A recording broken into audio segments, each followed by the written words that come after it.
Assalamualaikum warahmatullahi wabarakatuh. Sebelumnya perkenalkan, nama saya Aslam, kelas hukum A angkatan 2020. Di sini saya akan menjelaskan secara singkat dari beberapa masyaf yang ada dalam filsafat hukum. Dan tentunya filsafat masyaf ini yang masih ada dan masih diakui di Indonesia. Dan itu saya akan menjelaskan tiga masyaf yang ada dalam filsafat hukum dari sekian banyaknya masyaf. Kalau tidak salah ada 7 masyaf, tapi saya akan menjelaskan 3 secara singkat. Yang pertama adalah masyaf rasionalisme. Masyaf rasionalisme ini diartikan atau dimotori oleh Cogito Ergo, yang dimana ia mengungkapkan suatu pepatah mengatakan, aku berpikir maka aku ada. Artinya di sini dapat dijelaskan juga bahwa masyaf rasionalisme ini adalah di mana seseorang mengandalkan daripada berpikir, mengandalkan daripada pengetahuan berpikirnya, dan tentunya secara rasional dan masuk akal. Nah, rasionalitas yang dimaksud. Contohnya seperti ini. Orang dimintai pertanggungjawaban, misalnya jadi saksi, terus ditanya, maka dia akan memberikan suatu penjelasan. Nah, penjelasannya ini dianggap ada atau dianggap benar apabila masuk akal gitu, apabila penjelasannya ini rasional, tidak terbual-bual kemana-mana, ada dasar-dasarnya gitu, intinya masuk akal. Itu adalah masyaf rasionalisme. Dan yang kedua adalah masyaf empirisme. Sesuai dengan empirisme, yaitu empiris. Di sini dimotori oleh Thomas Hobbes dan John Locke. Ia mengatakan bahwasanya masyaf empirisme ini berdasarkan daripada pengalaman. Ya, pengalaman. Ia mengatakan bahwasanya pengalaman adalah awal dari segala pengetahuan dan dapat memberikan kepastian hukum. Iya, dimaksudkan di sini bahwasanya masyaf empirisme ini apabila seseorang memiliki atau ia terlibat langsung dalam peristiwa itu.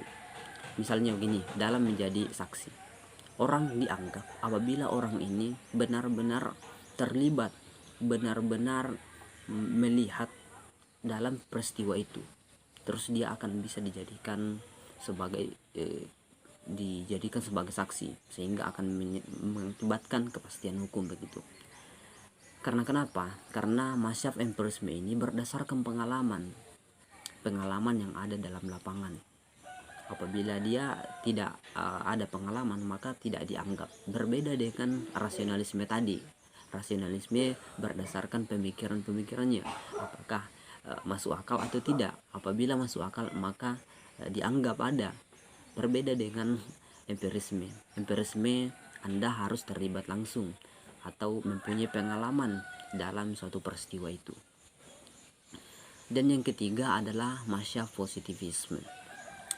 Sebagaimana dikatakan juga adalah positivis. Ini dimotori oleh Auguste Comte. Ia mengatakan bahwa masyaf positivisme ini mengandalkan pengalaman individu yang tampak dan dirasakan oleh panca indera secara nyata, faktual, dan apa adanya.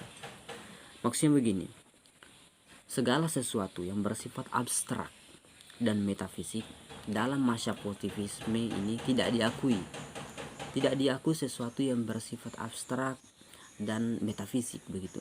Salah satu contohnya yang tidak diakui adalah misalnya di dalam Undang-Undang KUHP nomor 1 tahun 2023, KUHP baru yang dimaksud, di pasal 252 tentang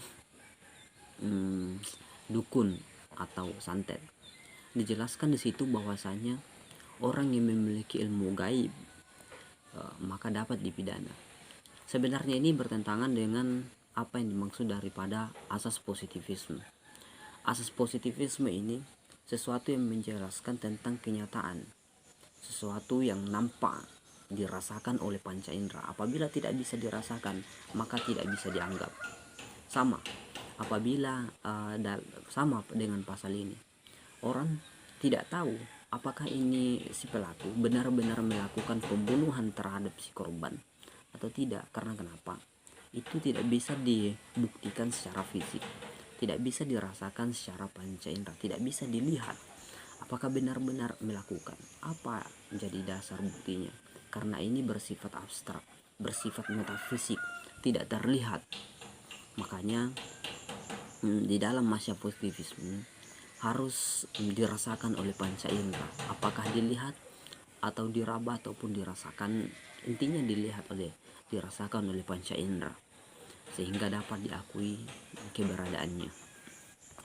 Nah, itulah penjelasan singkat saya tentang masyab yang ada dalam filsafat hukum.